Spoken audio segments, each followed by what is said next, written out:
Once upon a time, in a village, there lived an honest man who was highly regarded and admired by the villagers. He was content knowing that everyone in the village liked him and spoke well of him. However, one day while returning from work, he overheard some people conversing about him. Curiosity got the better of him, and he couldn't resist eavesdropping on their conversation. To his dismay, instead of praising him, they were talking negatively, calling him arrogant and a show-off. These words shattered his perception of himself, and he realized that he had been living under an illusion all this time. From that day onwards, whenever he heard people talking, he would assume they were speaking ill of him. Even when someone praised him, he would doubt their sincerity.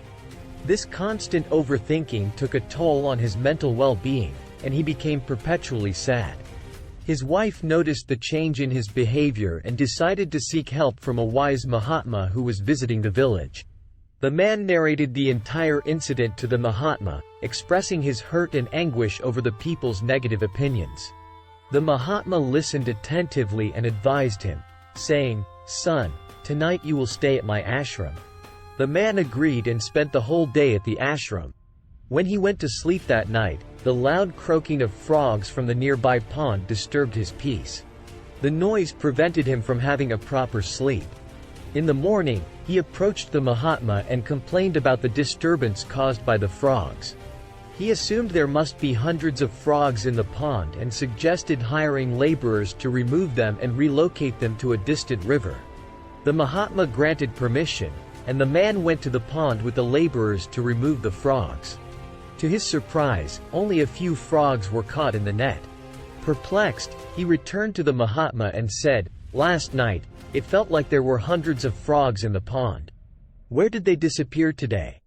The Mahatma smiled and replied, "Son, even last night, there were only a few frogs in the pond. But their loud croaking made you perceive their numbers to be much larger. It is the same in your life. You heard a few people speaking ill of you, and it made you believe that everyone in the village was against you. But in reality, those people are just a handful, like the frogs in the pond."